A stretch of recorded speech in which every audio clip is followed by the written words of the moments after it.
Okay, hello everybody and welcome to another episode of Live with Laura.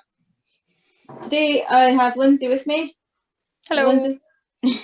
And my guest today is Jill Bradshaw. Jill is one of the lip reading tutors that comes to the Sensory Centre. And so she's got lots to tell us about lip reading, and I'm sure we'll all learn a lot because I don't know much about it at all. And she's going to tell us about the barriers that she's faced through COVID. Obviously, with people wearing masks, lip reading's impossible. And about her husband and his barriers. He uses British Sign Language. And she's also going to talk to us about some books that she's read. So, hello, Jill. Okay, then. Hi there, my name's Jill Bradshaw. I'm really happy that I've got the name Bradshaw because in the past my name was Guston, Girvan, and it was quite a difficult word to read. But other people to read me and to hear what I was saying, and they thought it was Guston and Giffen. So I think I married David Bradshaw so I could get the name Bradshaw, which was easier to pronounce. Because not only is lip reading difficult, but word pronouncing in the English language can be difficult too when you have a hearing loss. I have been lip reading since the age of 5 when I went to my first local primary school. So I had to sit at the front desk, at the front of the room all the time to lip read the teacher. I did have one teacher, Miss Turner, who said that she would not make any special access for me to lip read her, and she would not be repeating anything at all. So I had to get it the first time, no matter what. And I think that teacher actually made me the way I am for lip reading. And I've grown up with lip reading all my life. And to be honest with you, lip reading is a hobby for me. Because when I go on the train, buses, or go out for a meal with the family, I just love reading other people rather than so much so that the family have died after face the war, so that I won't have to look at other people. But having said that, I'm not being big-headed, but I'm quite a good lip reader. But even that, there are so many barriers, because people talk too fast, and people mumble. And when people talk too fast, it looks like all the words are run together. And you can't make out what people are saying. So you have to ask people to slow down so that you can pick out what they're saying. Other times you have people who mumble and they just mumble and you have absolutely no idea what they're saying. And another problem I've come across when I'm reading people are to move their heads all the time when they're talking, and people don't realise you have to say lip reader. And I've always been lucky that I've been able to tell people that I'm deaf and I lip read. And most of the time people speak clearly and slow down for me.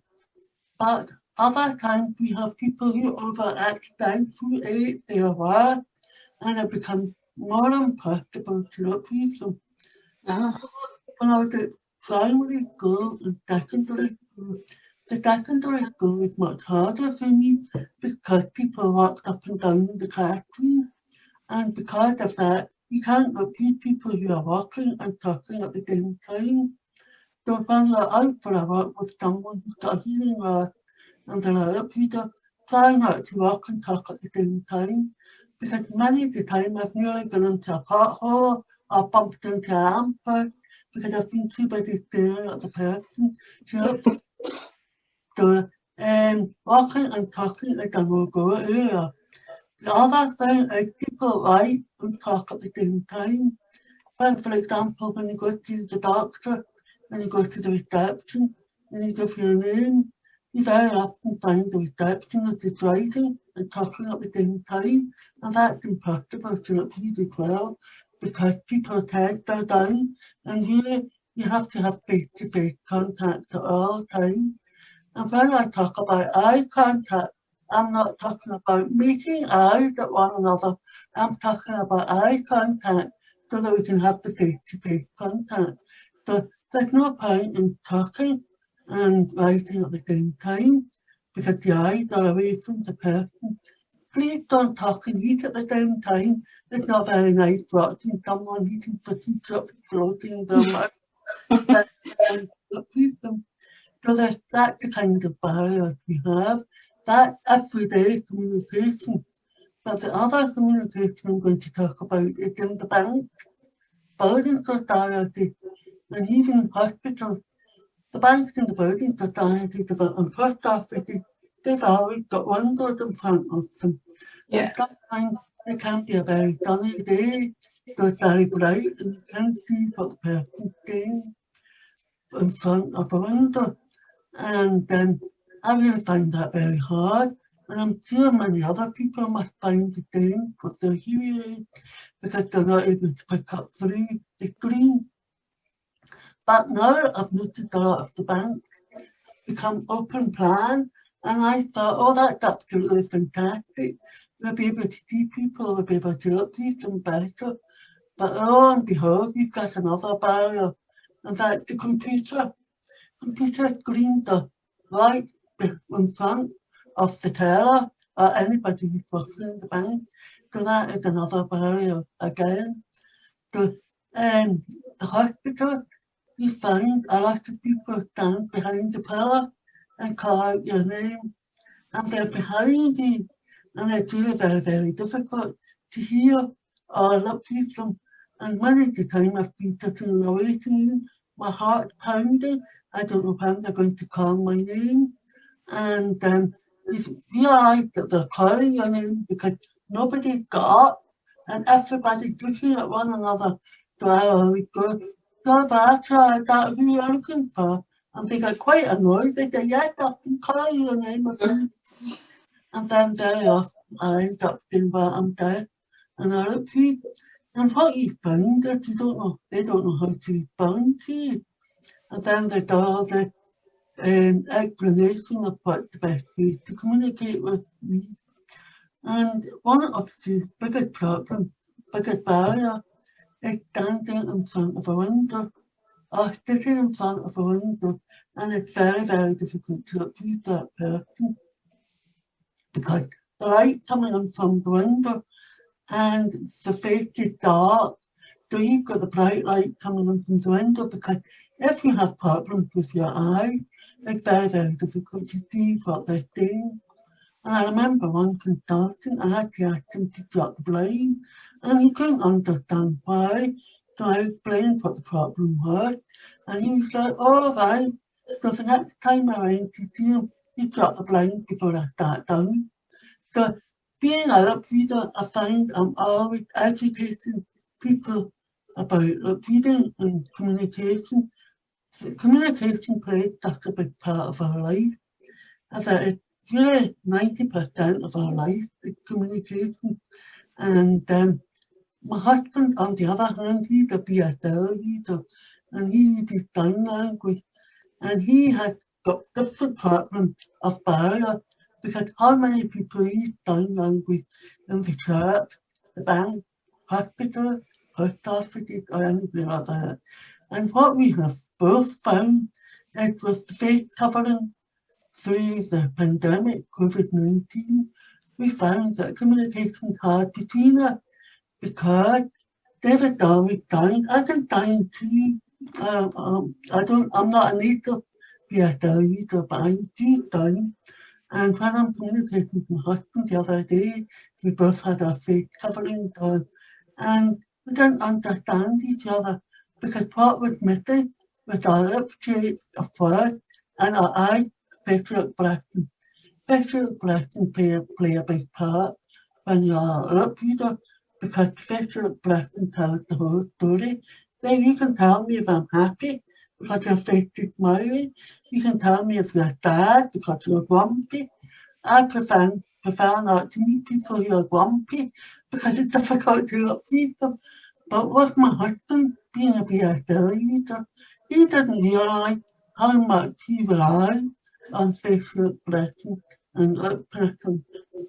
So it was quite interesting for both of us. It was a bit of an eye-opener. Yeah. But the best thing of all is technology. Technology has made a big improvement in our life because we've got FaceTime, we've got the mobile phone, we've got WhatsApp chat group. All that has made such a big difference to our life. Way back in the 1970s, deaf people, and I'm not just talking about lip readers, I'm talking about BSL readers, and lip readers, we had to ask our parents to phone our friends' parents to make arrangements for us to go out. So really in the 1970s and the 1980s, we didn't have a lot of independence and we didn't have a lot of privacy either. So it was always through someone else we had to make arrangements. And you would have found on a Saturday night in Union Street, outside Street, there was a big crowd of deaf people meeting and having a conversation because there was no pubs weren't open late in those days. But now we've got Dean, I can contact my friends like that and have a conversation with her, whether it's a lip reader or someone using BSL. And it's really been a great advantage to have during the COVID-19 because it must be hard for some people who've been isolated, isn't it? So through the lip reading classes and Zoom and FaceTime, we'd be able to break down that isolation a bit. The lip reading classes, that's for people who want to learn to lip read. And the reason for learning to lip read is to build up their communication with their family, friends, anyone at work. And what we find from the lip reading classes is they're building up their confidence to be able to say, I'm hard of hearing, I'm deaf, and I need to face you and have eye contact. It's not serious all the time with the lip reading classes because I believe in humour. Because I find if you have humour, you will lip read things better and you will be more confident. If you're able to laugh with each other, not laugh at each other, you learn a lot that way. So I'm afraid today all my lip reading classes, there's a lot of banter going on. And for example, this morning I had a lip reading class and we were talking about the farmers market. And one of the words was, at the farmers market I bought. Now, the lady said, at the farmers market I bought Georgian, right? Georgian, Georgian, Georgian, but I thought it was Georgie. There's so many words that look the same. When you think about beef movement, there are so many beef movements that look the same, like Mark, Park, Bark. Mark, I like to go to the park. The dog likes to bark. But not only do they look the same, they also sound the same. And it's the same with veil. I just wear a veil to my wedding. My uncle failed his driving test. So veil and veil, they look the same. So the English language is a barrier in itself because there's so many words that look the same. But not only words, there are numbers that look the same, like 13, 40, they're okay. But when it comes to 30, 30, sorry, 13, 30, that's very difficult to tell the difference. And also 18, 19, there's a difference there. You can't tell one from the other.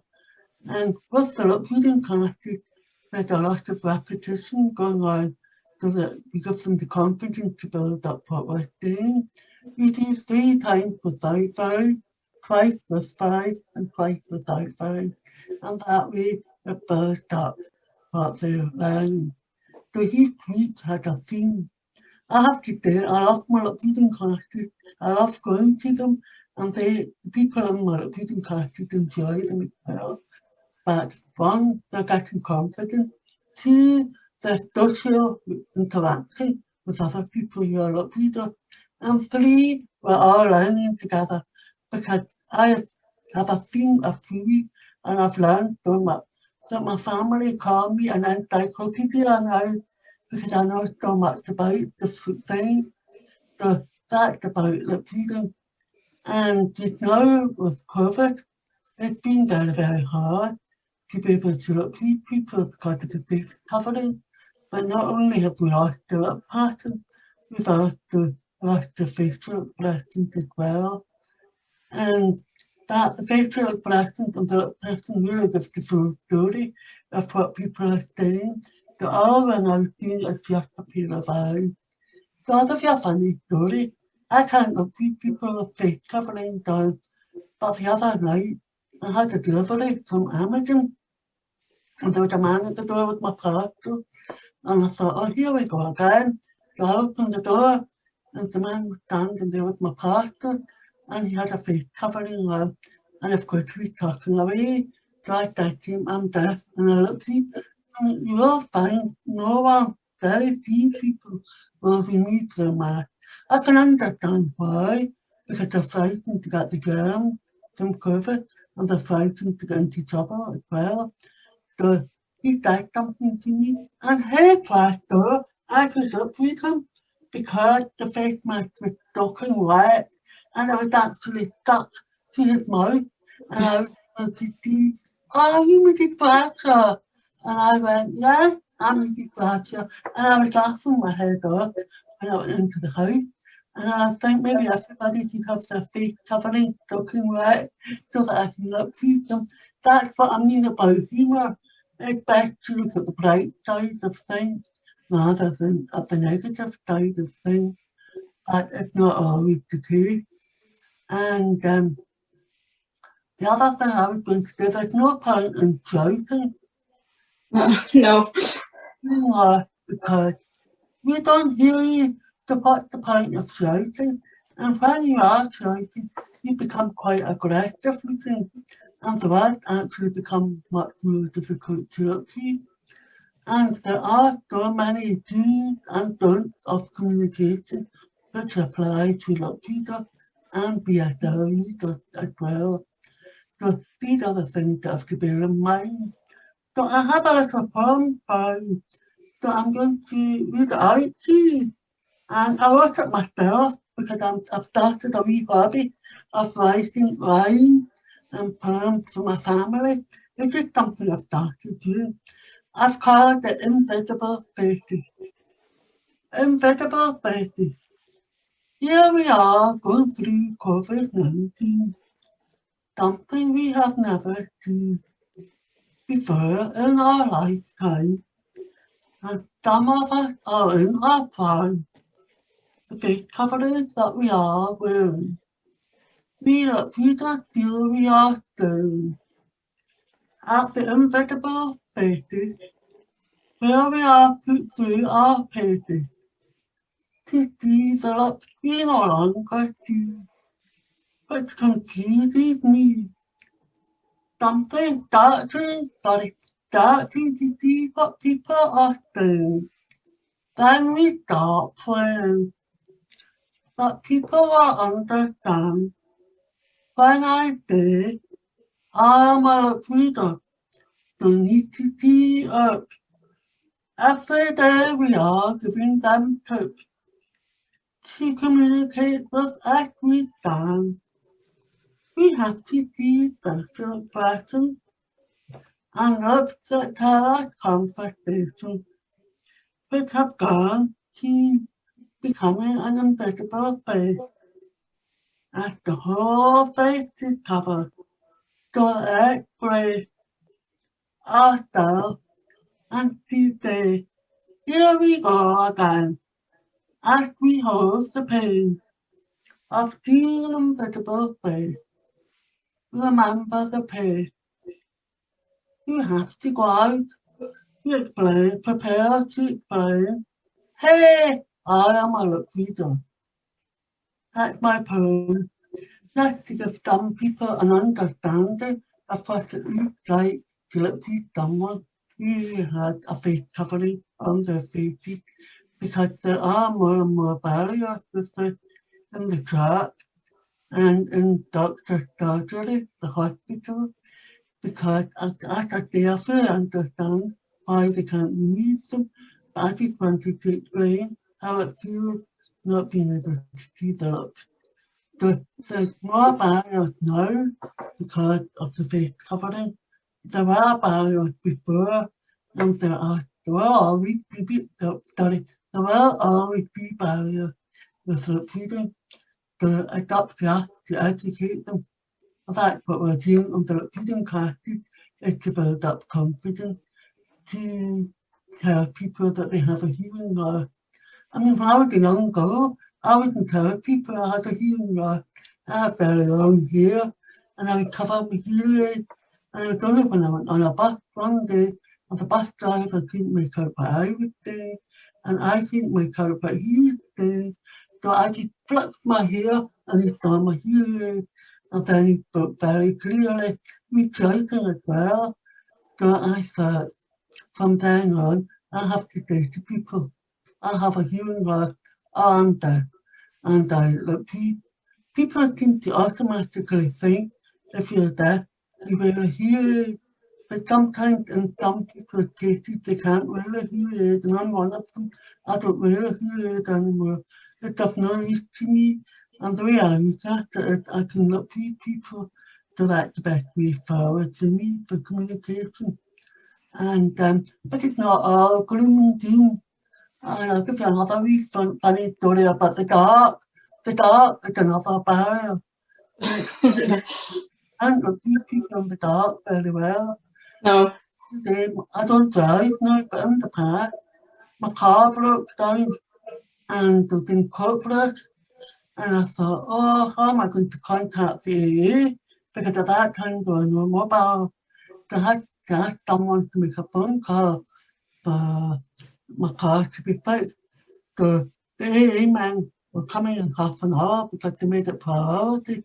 Because one, I was a female, and two, I was deaf, and there was a dark area where I parked the car.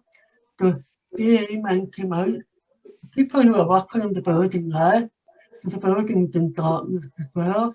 And the two AA men arrived, and I thought, two of them? Oh my goodness. So, and then suddenly I thought, how am I going to look at them? Because it was so dark, and I thought, I'll not be able to see what they're doing. So then I saw one of them carrying a torch. So I thought, can you use that torch, please? And they looked at me as if I was sleepy. And I said, the torch under your chin, and then we'll have the light up in your face, and then I'll be able to look at you. So I have to say the two men accommodated me, and they brought the torch between them. But I have to say I had to try not giggle, because I found it actually funny that two ballet men were able to use a torch and put it under their chin and be able to let me be able to look with them. Because the dark is another problem. And then when I'm outside, if I meet any of my friends and my neighbour, I will say to them, come walk to the nearest lamp. They know now, because I've told them so many times, and that's why it's always good for someone who's a lip reader to have a torch in their pocket of their bag, because it's quite handy to have that, because in the dark, your strength could go down even further. So you feel you're not lip reading as well in the dark. So I think I've covered most of what the barriers are. Are there any other things you'd like me to add? No, I thought that was really interesting. Loads of barriers that I'd never thought of or realised. But it's strange, a lot of the barriers you have are similar to barriers people with visual impairments have too, in slightly different ways, like the dark. People who can see in the daytime often can't see in the dark. And the glass at banks and post offices and stuff, that can be a barrier for visual impairments too. Yeah. And it's just things that people don't really think of. Yeah. Well, I also find that railway stations, that's another problem. They've got glass windows as well. Yeah. I don't see very well in the dark. So I've just had a glaucoma. I've just been diagnosed with glaucoma. So my eyes haven't been that great over the last year or so, but now it's a lot better. I'm not wearing glasses anymore. So they everywhere you go, you find you're using your eyes all the time. So that's Yeah. because I used to say to people, I use my eyes 18 hours a day. But nowadays, I use my eyes 24 hours a day because I'm dreaming. So I'm able to see what people are saying on my dream. So I must be up reading them. So you feel your eyes are being used all the time. So Yeah. that's the thing I'm telling people, you have a hearing loss, is to keep getting their eyes checked because we're using them more than other people. Yeah. We're watching for the car, and anywhere we're going, we're using our eyes all the time. I know we've got the destination signs in the train, but sometimes they're not always working, and so you can't hear the announcement. So you're quite nervous on the train. That's another barrier with having a hearing loss. But like I said, it's not all gloom and doom because I have a great time repeating the train. That takes away the worry of being able to communicate with the ticket collector the destination, but it's not working. So that me with the repeating on the train. Yeah. Welcome to Forth Valley Sensory Centre, where we support people with sensory loss. The centre provides a wide range of groups and classes, helps people access digital technology, and how to save money on their fuel bills.